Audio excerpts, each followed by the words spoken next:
And welcome into the Mizzou Central postgame show right here on STL Sports Central. My name is Chris Pelican, joined by Vic Faust, live in Columbia, as Mizzou adds about 15 years to my life in a 42-31 victory as they renew their rivalry with the vaunted Jayhawks of Kansas. First time since 2011 the two teams have played on the football field. And this one had a little bit of everything, Vic. 42-31 win. I don't really know where to start because there's so much we can talk about. You were there, you saw it live. Your thoughts on a great day, obviously, to watch a football game and a great outcome for the Tigers. Boy, first and foremost, congrats to Missouri for a hard-fought win. They dominated the stat book, but so many times, Chris, we see teams dominate the stat book but lose their turnover battle, at least until the end, and lose a game. And I was scared most of the game until the fourth quarter. I'm like, how is Kansas staying in this game? We're dominating Kansas in time of possession, dominating in total yards, pass yards, rush yards, first downs. How is this game tight? Of course, there was the Bo Prabula fumble that was returned for a touchdown, and about 7 or 8 horrible calls by the referees. What conference was that officiating from today? Do you know? I do know, Vic, as a matter of fact. It's funny you should ask. They were representative of the Big 12 conference. Oh, how about that? That's strange. But anyway, I love the fact this was a gritty win by the Tigers. They played very well. Bo Prabula played very well. The running game, very well. And then the defense did enough. So, yeah, I was very excited about what I saw. He is former Tiger football player and broadcaster Vic Faust. I am former Tiger C+ student Chris Pelican. Tigers win 42-31 on the day today, a day where, as Vic mentioned, statistically it was dominant, very much so. The turnovers obviously were a factor in keeping this thing close. And folks, obviously this is your show as much as it is Vic and mine. We should also be joined by Howard Richards later in the show as well. But folks, jump into the YouTube chat. While you're in there, please hit that like and subscribe button and do us a solid here at STL Sports Central. This is the Mizzou Central postgame show sponsored by DraftKings. The crown is yours. So folks, we want you to jump in with your thoughts. We're starting off one real quick here with from Ray, and Ray is jumping in with a great win and need to clean up the pass defense. I feel like if we have to do this in very short order, this is probably a good way to describe what happened today. And folks, we also are joined right now by Luke Slaybaugh. He is in Victory Central as well. Mizzou wins 42-31, and Luke, gentlemen, what do you think, my friend? Not a bad outcome. First of all, just wanted to say, as a native St. Louisan, I admire both of you all very much. I watched last week's stream, so Vic, Chris, thanks for having me on last minute. Appreciate y'all. I wanted to come on here to say one thing. I want to congratulate KU football on their 2025 season. Best of luck in 2026 because it's MIZ, baby. MIZ. You want my takeaway on the game? Very simple. I was ready to burn this sweater down 21-6. You give up 21 unanswered points there in the first quarter. Yeah, the kind of dumb fumble there by Prabula. My goodness, the way they were able to rebound, I regained faith in this team by the end of the half. They were able to button it up really well. And then the final couple of drives to put this game on ice, I thought were fantastic. Some great runs, particularly by Roberts there, that 63-yard touchdown. The takeaways, incredible. Those were my off-the-cuff thoughts. But, gentlemen, I'll turn it back over to you guys. Yeah, and Luke, we appreciate you jumping on. And Vic, let's start breaking this thing down a little bit as Vic gets in the car and probably starts heading back I-70, heading to the east here. But, Bo Prabula, you're correct. The turnover, the scoop and score, that can be the kind of play that will end a game. You just cannot have those sort of negative plays. But Bo Prabula on the day, just an incredible day passing the ball. The running wasn't as much. But, Vic, give me your thoughts on what you saw from Bo Prabula today. Well, here's what I loved about Bo Prabula. He had the turnover, and he responded. Adversity is going to strike during the season. It's going to strike during a game. Bo Prabula, I told my son, who I was sitting next to, I said, dare I say this, my love for Brady Cook. I started to forget about Brady Cook moving into that fourth quarter, and here's why. I know that's big for me to say. Missouri was scoring points. They were moving the ball. rush yards, passing yards, first downs. They had offense going. And I'm like, okay, this Kansas team doesn't have the best defense. They're known more for their offense. But Bo responded. He looked like a leader on the field. They're responding to him. He takes hits. He keeps on going. And believe it or not, I praised Moore, the offensive coordinator, last week. I was not so happy with the play calling today. It was puzzling to me at certain times. Key points with 24, and they ran the ball 3 straight times and then punted. Kansas comes down and scores a touchdown. But Bo Pribula overcame it all. We have a starting quarterback. We have a leader, and we have a guy that's passed his first 2 tests. Next one, South Carolina in a few weeks. Bo Pribula's final line today, folks, 30 of 39 for 334 yards, 3 touchdowns, no picks. Again, the blemish on the record is the fumble, the scoop and score for Kansas. Big momentum shifter in the game. But as you mentioned, I mean, the guy just came through. So I think a lot of people, Luke, I'd love for you to jump in on this one. You look at what he did last week against Central Arkansas, and it was like, okay, well, this was Central Arkansas. We can sit there and say that the defense is not Kansas's calling card. But I'll go ahead and I'm going to throw this one out because this will be a discussion that we can dive into a little bit deeper. But I was not overly impressed with how the offensive line played today for the second straight week. Bo Pribula was under more pressure than I think he needed to be, showed great poise, made great throw after great throw. And so, again, I mean, yeah, you have the one huge blemish on the record today. But overall, he goes up against, a Power 4 team and goes up and puts out, Heisman caliber numbers with throwing for 334 in this one. So, Luke, I guess your thoughts on what you saw today and if you want to dive into the offensive line and how they played, would love your thoughts on that as well. Right. I think Kansas did a good job penetrating there. And I think Pribula ran the ball himself a little bit more than he needed to. Luckily, he was able to get some good connections in the flat there when he was under pressure. However, I would agree. This is not something that you would want to see when you get into week 1 or week 2 of SEC play because teams will be able to exploit that to all heck. I saw a comment from Ryan Jasinski here. Can we talk about the Big 12 refs? We're getting to that. That's a guarantee. I already brought it up. I'm pissed. For good reason. Stay on topic for this one, but I do want you guys to talk a little bit about the offensive line and where you're at with them. And again, it's weird to sit there and say that I wasn't impressed with the offensive line in a day where they put up nearly 600 yards of offense. But Vic pointed out, play calling that second to last drive, the penultimate drive, where I leaned over and said to somebody, I go, this is the statement drive for Mizzou, where Ahmad Hardy is going to lower his shoulder pads. Ahmad Hardy is going to pick up 80 yards over 6 minutes. And then we just see 3 and out. And, again, I was concerned about the pressure that we saw last week against Central Arkansas. The penetration was too much today. The running lanes, again, this is going to sound absurd.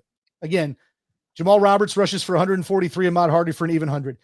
I just don't think the run blocking was as good as it needs to be and will need to be against a South Carolina, against an Alabama, against most of the teams they'll see in the SEC. What say you, Vic Faust? And Luke? I agree. But guess what, Chris? I agree, but it was better than last week, and it was a better opponent. That's why I'm more positive about the line than anything. I was more concerned. I knew Kansas had a really good offense. Daniels is legit. Mizzou held him in check. He didn't have great numbers, but he made plays when he had to.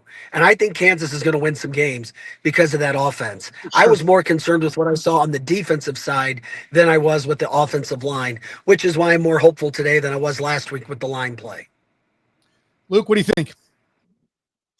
I would agree. And I think it's going to be a big ask for Roberts and Hardy to, as Mizzou did towards the end there, kind of run the ball outside of the tackles there. That was a concern of mine, and I saw a comment as well about the secondary here.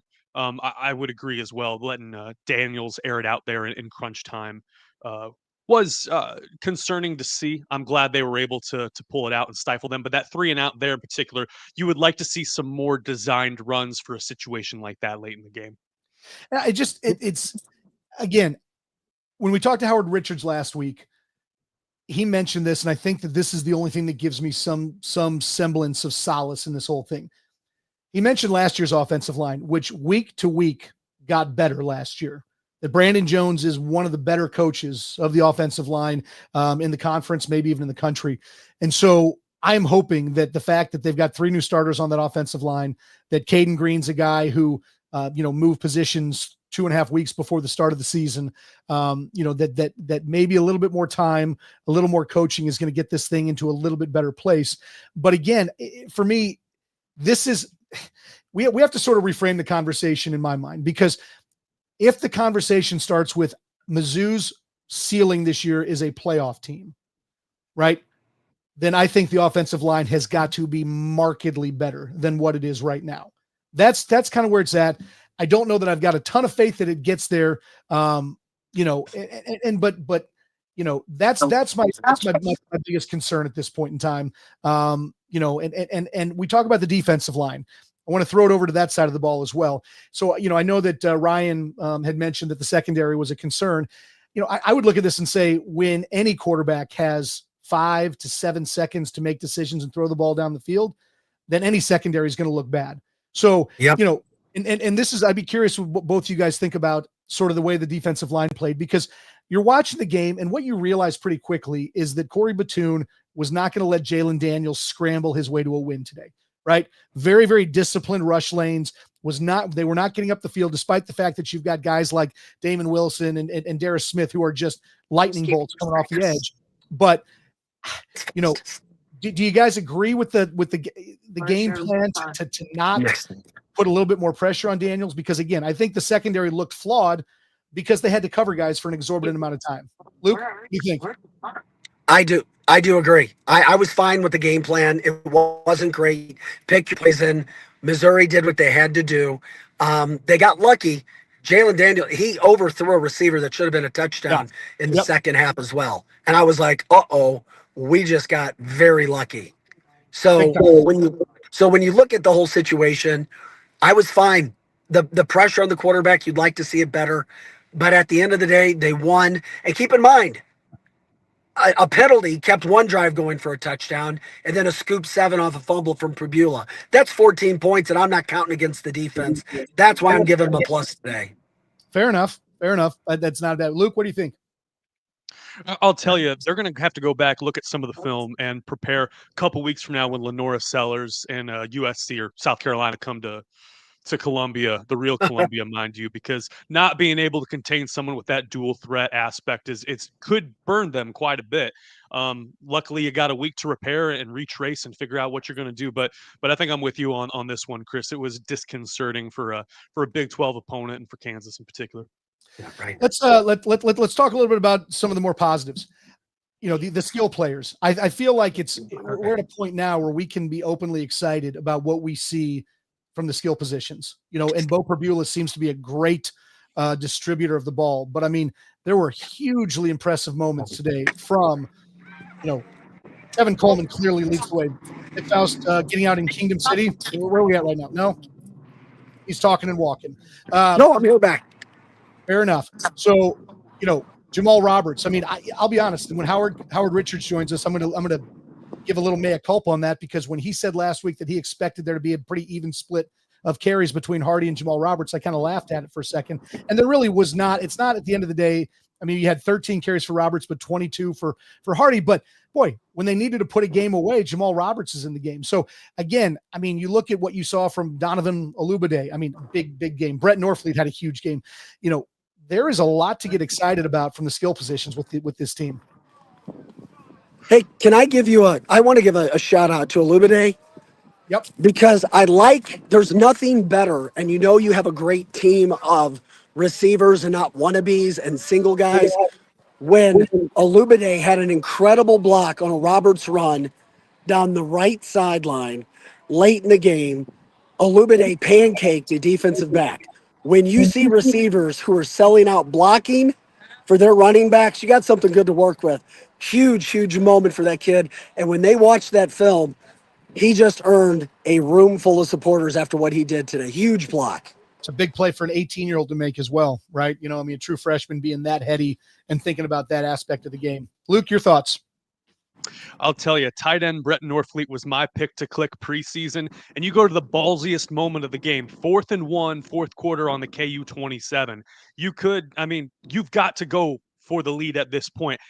Brett Norfleet might be the bounciest white boy in college football right now. He built like a left tackle. He can shift and shuffle. He's got great running ability after the catch. I just loved that catch and that run. He was breathing fire on the sideline. I was sitting down by the Missouri bench. He came to the sideline. He's like, it's about time we got him involved, right? Well, involved they did. 7 catches for 76 yards and a couple of touchdowns. That is Vic Faust and Luke Slaybaugh. I'm Chris Pelican. This is the Mizzou Central Postgame Show brought to you by DraftKings right here on STL Sports Central. And folks, Mizzou Central Postgame Show is also brought to you in part by the Legal Buddy app. Life happens fast. 1 minute you're driving home, the next flashing lights in the rear view. When the trouble knocks, answer with confidence. With the Legal Buddy app, you can connect to local attorneys in seconds, whether it's DWI, car accident, criminal charge, or traffic ticket. Download the Legal Buddy app today at legalbuddyapp.com. Register and use the code LEGAL, LEGAL, to enter for a chance to win a $250 Amazon gift card. Always on your side. That is the Legal Buddy app.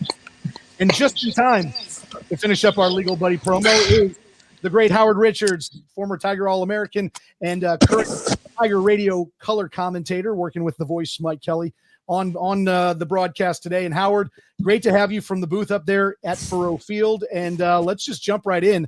A lot to unpack in this thing, but a 42-31 win. I've always said winning is hard. It's a very, very highly philosophical statement. I'm the Socrates of football, but winning is hard. They got it done today, despite the fact there were some blips on that respective radar. But your thoughts from a big win today in the Border Showdown? Yeah, no doubt, Chris. Can you hear me okay? I just want to make sure. Hear you great. Yep. Okay, perfect.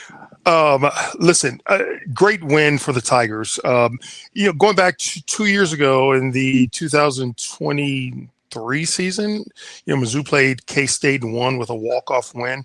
I think this game is kind of a signature win, much like that game was.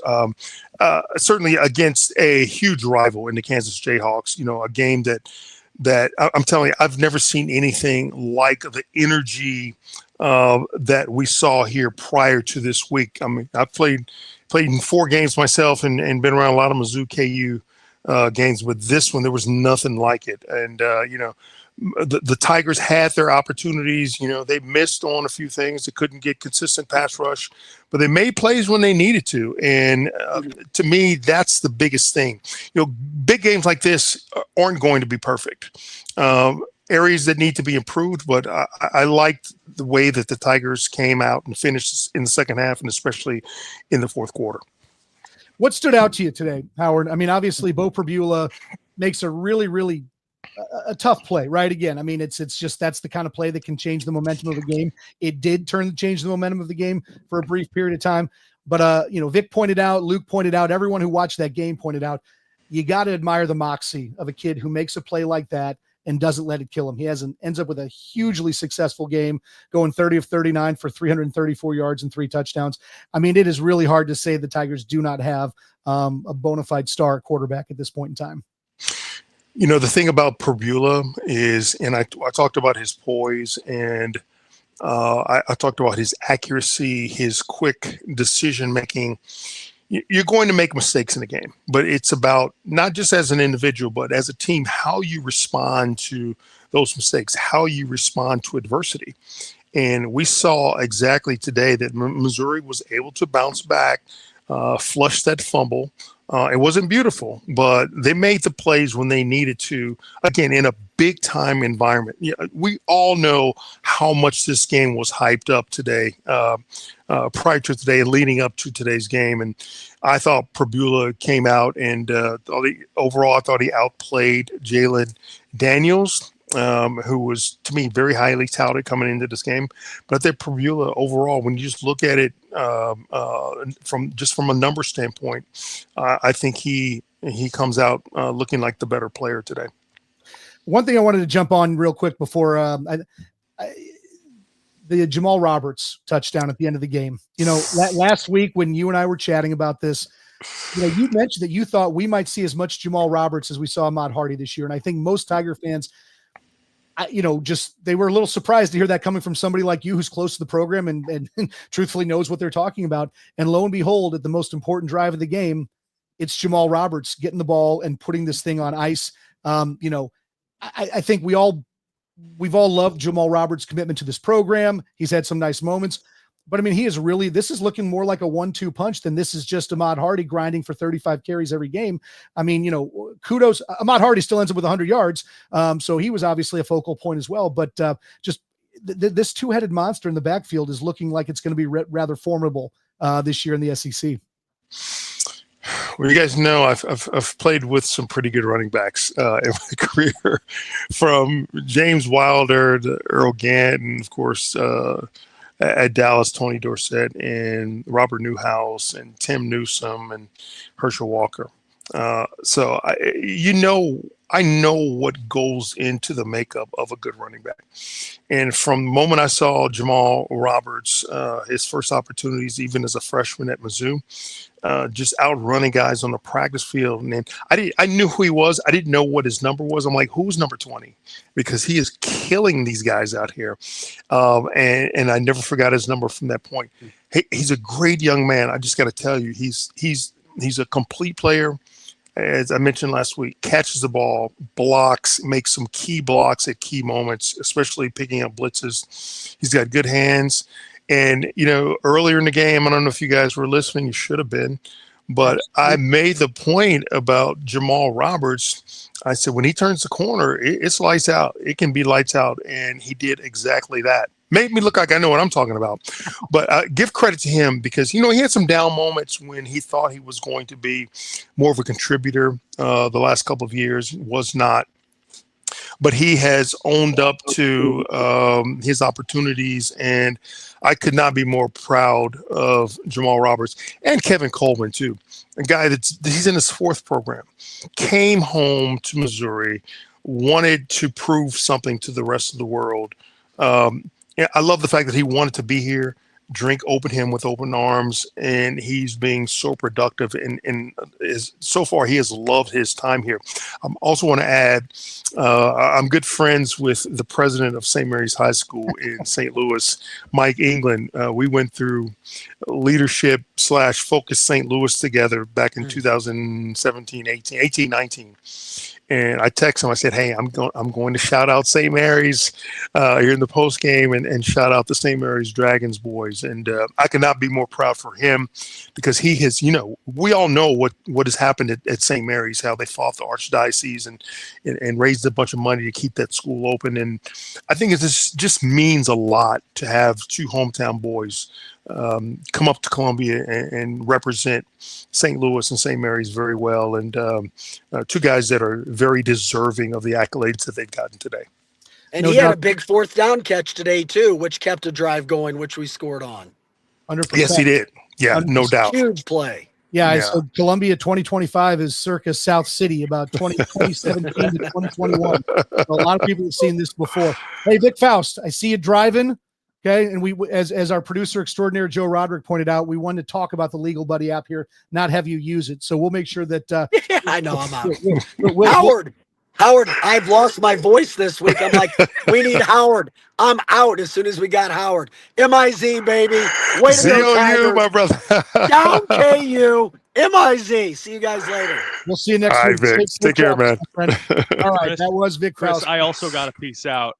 I got Cardinal Central postgame coming up after this. Wanted to say hi, Howard, as a St. Louisan, as a Mizzou alum. Big fan. Love what you guys do. But I, too, have to depart to prepare for tonight's show. But have a good show, guys. All right, Luke. Take care, man. Good to see you. Thanks for being with us. Appreciate you being here, my friend. All right. Well, Howard, it's you and me for the duration here, my friend. I think we can do this. So, we mentioned a lot of the positives, and there were a ton of positives to take from this game. There's no two ways about it. A lot of resiliency, a lot of great individual performances. What if we got to look at the things that maybe kept this game closer than they needed to be kept? Your thoughts on maybe some of the things that the Drink and company will be focusing on in the film room when they break this down with the team? Certainly ball security, protecting the football. It's really the only negative play that Bo Papula had, the fumble that KU scored on a scoop and score. Got to protect the football, especially at home. The offensive line has to play better. And listen, I'm not taking any credit away from the Jayhawks up front. I thought they were far improved. They kept getting constant penetration, blowing up a lot of the outside zone running plays for Mizzou. And, those guys look really good. I think they're going to make some noise in the Big 12. But this is about the Missouri Tigers. They've got to be better in those areas, whether it's tightening splits, better first steps, getting guys knocked off the football, getting stronger in the weight room, whatever it takes, they've got to be able to do that. Yeah, they made plays when they needed to, but would like to see more consistency. On the defensive side of the football, must have a consistent pass rush. We did not get that. This game could have been over a lot sooner had the pass rush been, to me, lived up to what we expected to be. And I think it's eventually going to be there.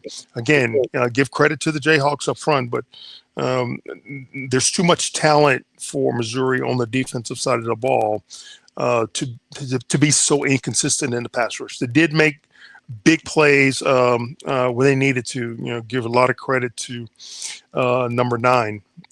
He was out there doing his thing, and Dare Smith made some big plays also.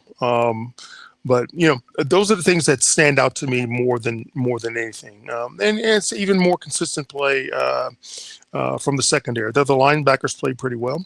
The tight end play, we saw defensively, Kansas, where we had talked about and heard Drinkwood saying that he's got to, they need to use the tight ends more. Kansas did a really good job of getting the ball into their tight end group. The last time I checked, late in the fourth quarter, they had, 7 receptions for, 110, 115 yards by the tight end groups.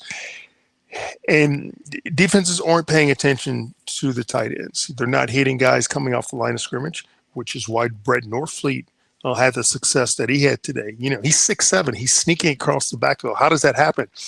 Because they're not paying attention to it. And teams realize that. And offensively, you got to be able to exploit that weakness in the defense. Talking about the defensive line, and I'm in the same boat as you. There needed to be more pressure on Daniels. Did you think that Corey Batoon's game plan was to kind of hold those rush lanes so that Jaden Daniels, the runner, didn't beat them today? Because I was trying to, maybe I'm trying to come up with something that made a little more sense as to why there was so little pressure on him. And, we've had a few commenters mention that they didn't think the secondary played great, but this as well as anyone, Howard. I mean, if you give your quarterback 6-7 seconds in the pocket, they are going to, it's going to end up being a problem, and they are going to complete passes all day long. So I guess my question to you is, do you think this was as much of a game plan issue, or was it the fact that the guys out there for the Tigers just simply were not getting the job done from a pressure standpoint? Yeah, I don't put this on the game plan at all. I think it's just a matter of executing. I thought the game plan was fine. I mean, at times they were just so very close. The escapability of Jayden Daniels. I mean, the guy's a really good player. Give him credit. And if you don't put a spy out there consistently, and he's a smart runner. He knows where the pressure is coming from the defenses. So he deserves kudos for what he's able to do with the football when he tucks it and runs it. I just have seen this team do better against other quarterbacks that are running quarterbacks. Now, Daniels may be the best that Mizzou sees, next to maybe Lenore Sellers in South Carolina. But this was a good exercise today to face a team like this with a quarterback who is a true dual threat and one who can hurt you with his arms as well as his legs. So now that the bar is where the bar is set from a defensive standpoint. Those areas where you've got to improve. So for Missouri, great win. But what you have to do as a team to move forward if you're going to make hay in the SEC. No question about that. And one of our commenters jumping in, Mizzou shouldn't be having these many problems against Kansas, Alabama, Texas A&M. They will wipe the Tigers if they play like this in the first quarter today. They even mentioned that this game should have been this easy. Statistically speaking, if you look at the score sheet from this game, it looks like Mizzou dominated the game. I don't think there's any doubt about that from a time of possession standpoint, from a total yardage standpoint. But those little plays, the turnovers, some of the penalties that were called, I think that, we never hang these things on referees, but there were some very, very important calls made that sort of changed the complexion of this thing. But I think the question that I have for you, Howard, is, ideally speaking, from a defensive line standpoint, what is it that you want to see on a week-to-week basis? I mean, is there a minimum of sacks that you want to see? Is there a rushing yard threshold that you think is going to be a difference maker with this group? Because again, we've talked about this. There's a lot of talent. I don't think there's any doubt about that. There's a lot of guys who have, a fair amount of pedigree. The question becomes, and it seems that Corey Batoon is not in love with blitzing, which I think, maybe he will be as they move deeper into the season. But I mean, if you're going to rely on your front four to sort of dominate and kill a pocket, what do we need to see from these guys? And who are the ones that you think maybe need to show a little more than what we've seen so far? Well, certainly from a fundamental standpoint, in the run game, stopping teams that are good running teams, again, shedding blockers, not allowing these blockers to occupy your bodies, getting free, becoming free much, much sooner, finding the ball carrier, making plays in the hole. Now, if you just look at the Kansas rushing totals today, and I'm switching back and forth to the stats, Kansas only rushed for 31 yards on 18 carries, for a measly 1.7. Now that's a great number statistically, but those are the types of things that at times against a better running team, those things are going to hurt you. Not completely different from the pass rush standpoint. You got to be able to beat guys at the point of attack very quickly, and don't allow these big blockers to get into your body. Get your arms extended out, keep them off of you, and just be consistent about it. So whether it's working before practice, whether it's working after practice, you've got to, as a defensive lineman, you've got to develop a repertoire of moves and things that are going to enable you to disallow blockers to engage your bodies. That's really what I want to see more of. And the more pass rush you get, the better it makes the guys on the back end look. Again, I feel that this team has deep talent in that area. The talent just needs to rise more to the top and more consistently. I would agree with that wholeheartedly. Let's chat real quickly about the kicking situation. And I think every Tiger fan just sort of grabbed their chest when the first PAT by Robbie Meyer, Robbie, we got to figure this one out, gets blocked. And then, give this kid who's a freshman who's never kicked at this level a ton of credit. He goes out and makes the rest of his PATs, hits a couple of short field goals. I mean, I guess my question to you is how do you see this unfolding? I don't know a ton about Robbie Meyer. I don't know much about him in practice and what his range is and that sort of thing.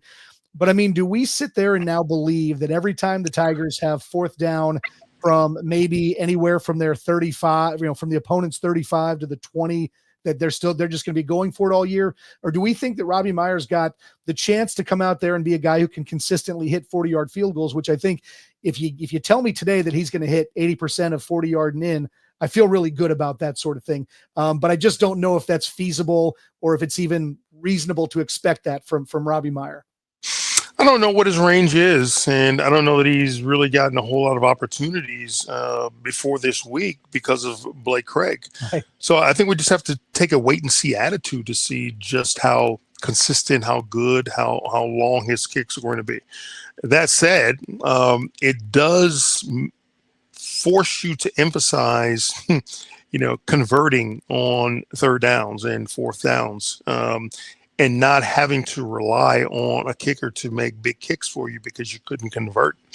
To me, that's the silver lining in it, of it all. Be better in those areas so that you don't have to rely on your kicker. I don't know. I have to go back and look at the block again to see if I heard the ball may have come out off of his foot low. I don't know if there's any penetration up front which oftentimes is the reason that a kick is blocked, as opposed to how low the ball comes off of the kicker's foot. Harrison Mevis had a low trajectory off a lot of his kicks, but he's getting rid of the ball off of his foot a lot more quickly, and the penetration is not there. Get their guys, get the hands down of the defenders. Those are the things that we have to work on from a special team standpoint. If the defenders' hands are down, they're not going to block kicks. Yeah, there was penetration up the middle on that play, but there was low trajectory. It was kind of a combination of both. Yeah, absolutely. And so, but again, I mean, I credit where credit is due that it didn't stay a problem, and that's obviously, a big factor in this thing. He is Howard Richards. My name is Chris Pelican. This is the Mizzou Central Postgame Show, and it is brought to you by DraftKings. Missouri, get ready. The wait is almost over. DraftKings Sportsbook, America's top-rated sportsbook app, is coming soon to the Show Me State, and you can sign up today. New Missouri customers can get $300 in bonus bets when we launch on December 1st. Download now and place a $5 bet when we go live. DraftKings Sportsbook brings everything you need to elevate your game day, including live in-game betting, lightning-fast payouts, and endless ways to get in on the action, all right from your phone.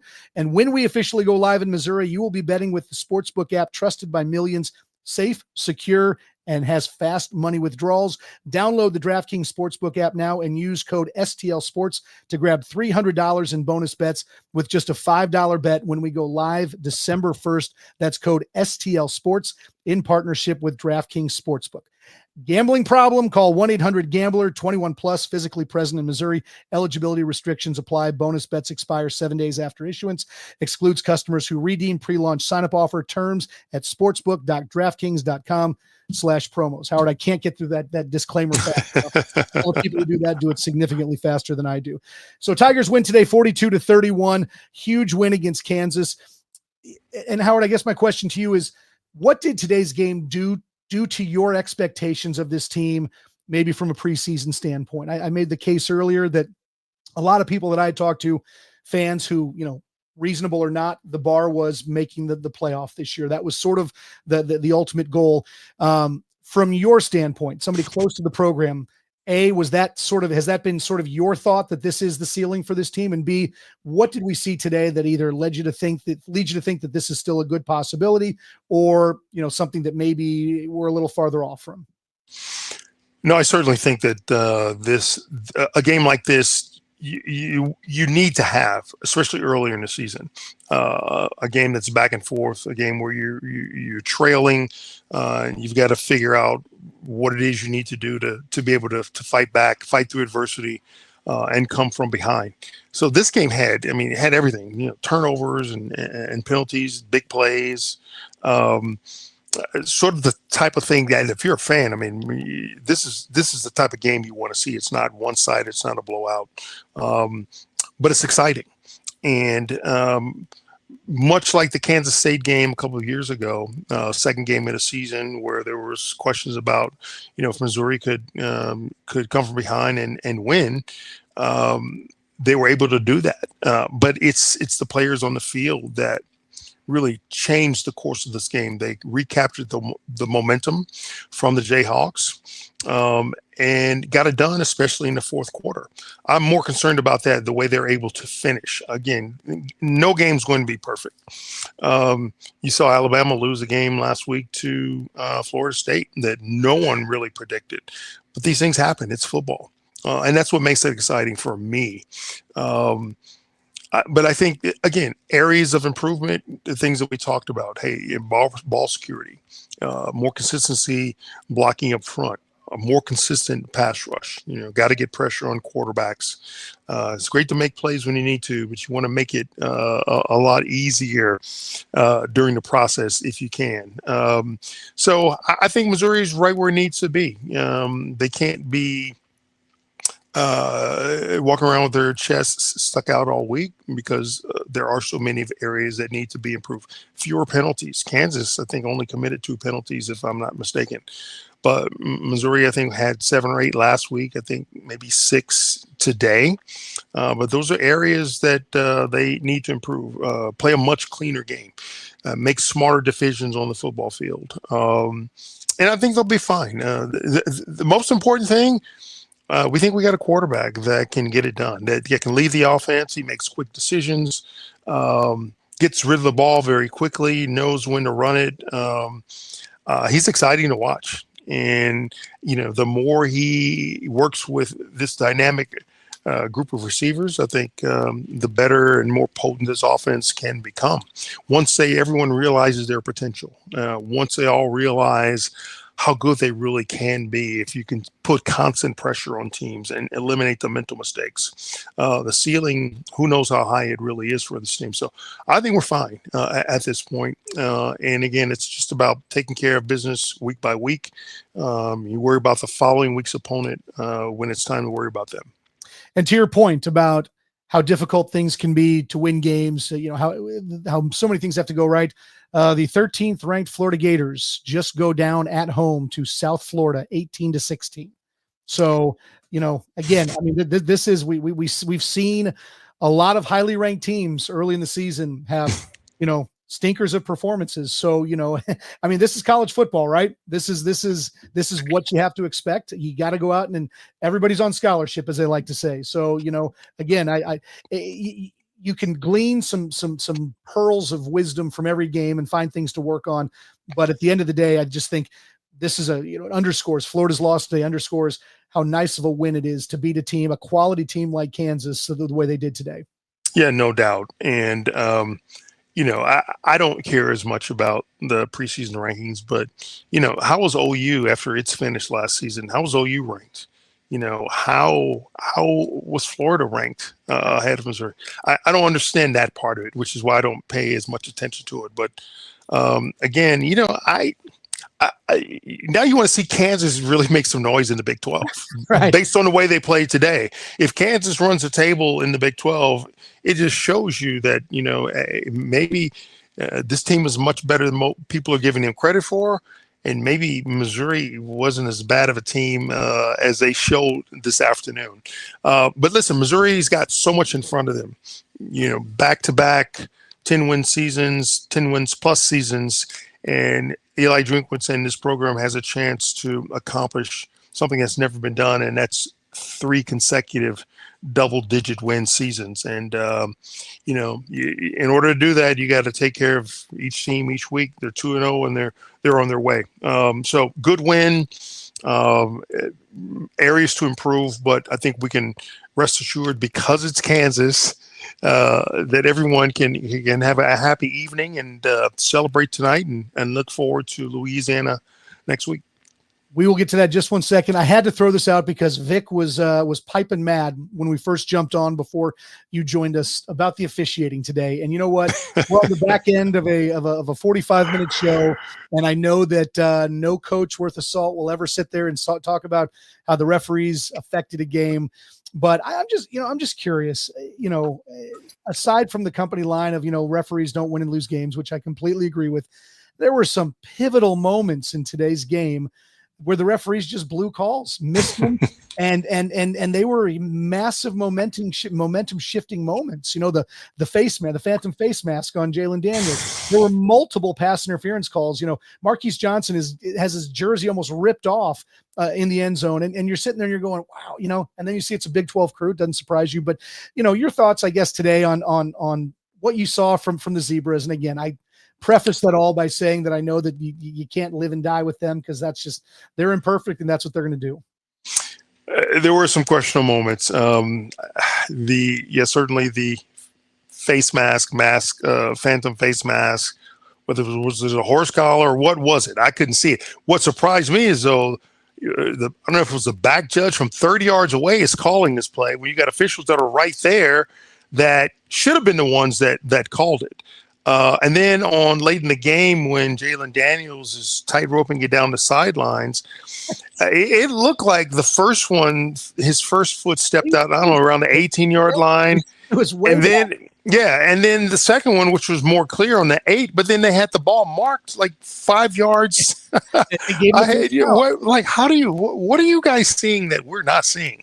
Or what are you not seeing that we see? I mean, but here's the thing, and Eli Drinkwitz will tell you, that's part of the adversity that you have to overcome throughout a football game. If you go out and take care of business, blocking, tackling, then you don't have to worry about how good or how bad the officiating is. Take control of the game, control your own destiny by playing hard, executing, and always playing to win. That's how you overcome quote unquote bad officiating or questionable officiating. All right, let's look ahead real quick to next week's game. I don't expect a full scouting report from you on the Ragin' Cajuns of Louisiana, formerly Louisiana Lafayette. Now they dropped the Lafayette, even though they're still there. They're just Louisiana at this point in time.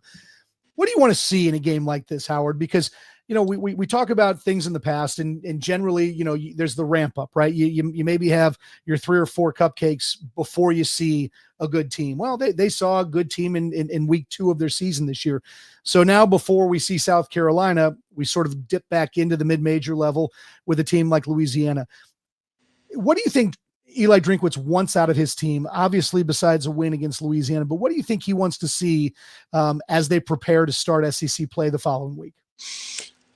An upward trajectory from week to week.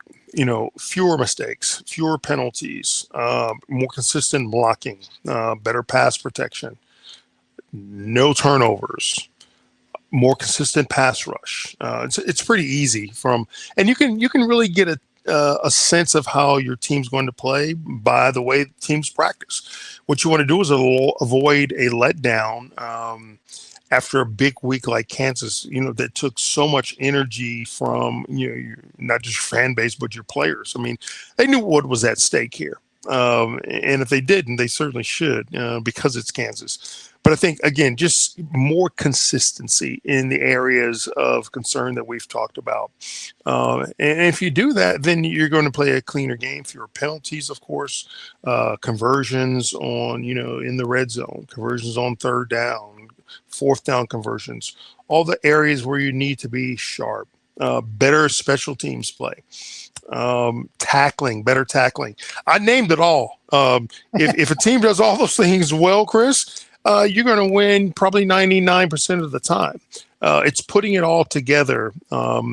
And that's what good teams do that are playing at a championship caliber week in, week out, and ultimately end up playing for a championship.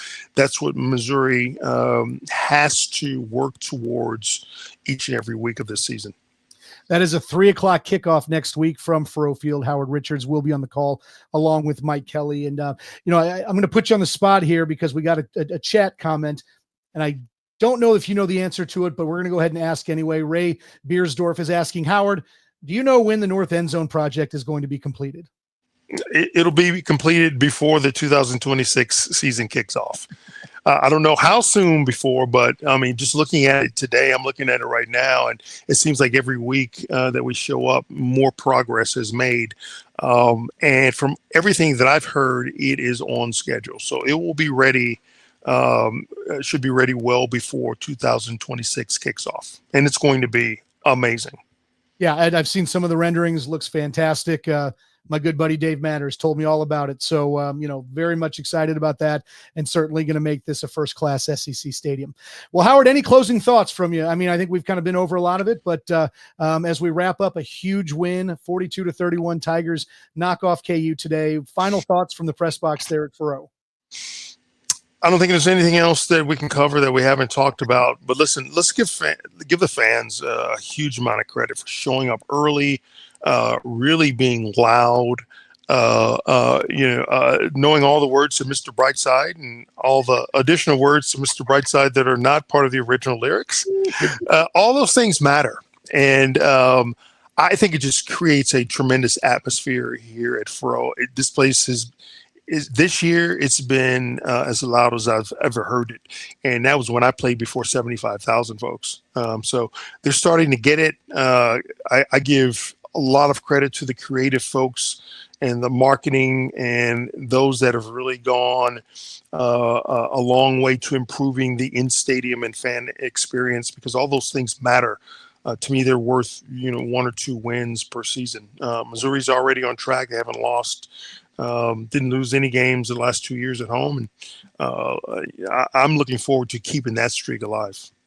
Very much so. Couldn't have said it any better myself. Well, Howard, always a great time. He is the former All-American Howard Richards, and I am Chris Pelican, a Tiger, like I said, C+ student. It's about the highest honors I've ever gotten at Mizzou. So this has been the Mizzou Central postgame show right here on STL Sports Central. We appreciate you being a part of it and being in the chat, and we look forward to seeing you next week as the Tigers look to go to 3-0 against Louisiana. We'll see you next time. Thanks so much. My friend, thank you so much.